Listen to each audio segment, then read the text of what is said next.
वालेकुम दोस्तों, कैसे हो? सब ठीक हो, खैर खैरियत से हो? और मेरी माँ बहनें भी ठीक हैं। अच्छा, आज मैं बनाने लगा हूँ चने की दाल। ठीक है, और ये मैं बनाऊंगा जैसे रेस्टोरेंट में आप खाते हो ना, ये दाल बनेगी और बहुत ही मज़े की बनानी है। तो उनके तरीके से ही बनानी है मैंने। तो चले आए बनाना शुरू कर। हाँ जी दोस्तों, हमने फ्लेम ऑन कर लिया। अब इसमें हम डालने लगे दाल। बिस्मिल्लाह। दाल हमने डाल दिया। अब इसमें डालने लगा हूँ पानी। बिस्मिल्लाह। इसमें डालेंगे नमक। बिस्मिल्लाह। ठीक है, नमक डालने के बाद हम इसे करेंगे बंद और इसको लगाएंगे हम तकरीबन 8 मिनट के लिए हमने वेट लगाना है। ठीक है, 8 मिनट के बाद हम फिर इसको बनाते हैं। हाँ जी दोस्तों, दाल हमने बॉईल कर लिया। अब हम इसमें डालने लगे लहसुन अदरक का पेस्ट। बिस्मिल्लाह।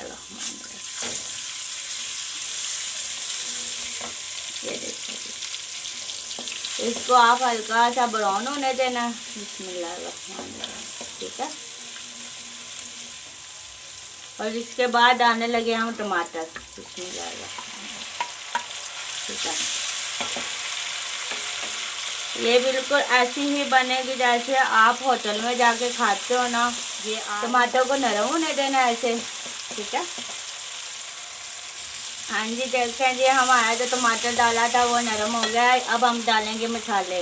ये है जी कुटी हुई लाल मिर्च, ये हल्दी, ये गरम मसाला और ये काली मिर्चें, और ये है कुछ का धनिया। ठीक है, नमक। ठीक है, ये सारा कुछ हम डालने लगे। ये देखिए जी, अच्छे से इसको भून लेना आपने ऐसे। बिस्मिल्लाह। ठीक है, इसके बाद इसी का पानी जो निकला था दाल में से वही हम थोड़ा सा इसमें डाल रहे हैं। ये देखिए जी, अच्छे से फ्राई हो गया मसाला। अच्छा जी, अब हम इसमें दाल डालने लगे। बिस्मिल्लाह। ठीक है, ये हमने बॉईल कर ली थी। बिस्मिल्लाह।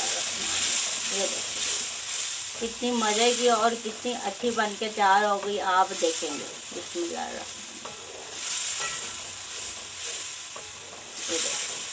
इसको अब आपने हल्के हाथ से आपने हिलाना नहीं है ज़्यादा, बस इसको भून लेना थोड़ा सा। ठीक है, उसके बाद देखते हैं। अब हम इसमें डालेंगे ये कटी हुई 3 मिर्चें। बिस्मिल्लाह। ठीक है, ये दाल बनानी इतनी मुश्किल नहीं है। होटल वाले बनाते हैं ना जैसे, ये वो ऐसे बनाते हैं, इस तरीके से वो बनाते हैं। ये देखो। ठीक है, अब हम आपको डिश आउट करके दिखाते हैं। दाल बन के तैयार हो गया माशाल्लाह। देखो कितनी अच्छी, और यह बिल्कुल ही जैसे रेस्टोरेंट की होती है वैसे मैंने बनाई है। तो अब मैं आपको खा के चेक करवा के बताता हूँ। बिस्मिल्लाह। ठीक है, ये देखो जी दाल अब मैं खा के दिखाता हूँ आपको। बिस्मिल्लाह। बहुत ही मज़े की, बहुत ही अच्छी बन के तैयार हुई है माशाल्लाह दाल हमारी। तो इस तरीके से बनाओगे ना तो बहुत ही मज़े की लगेगी। इसमें प्याज नहीं डालना। तो आज का वजीफ़ा मैं बताने लगा हूँ। आप लोग जब भी नमाज पढ़ो तो एक कलमा शरीफ जो है ना 100 बार पढ़ के ना, तो अपनी मग़फ़िरत के लिए भी दुआ किया करो, अपने लिए भी दुआ किया करो। ये है कि दुनिया में जब तक हैं तो तुम अपने लिए भी कुछ मांग लिया करो कि अल्लाह पाक हमें दुनिया में और आखिरत में नेकी करने की तौफीक अता करे। ठीक है, चंदू को दे इजाज़त। तो अब मेरे चैनल को सब्सक्राइब करना नहीं भूलना। तो अल्लाह हाफिज़।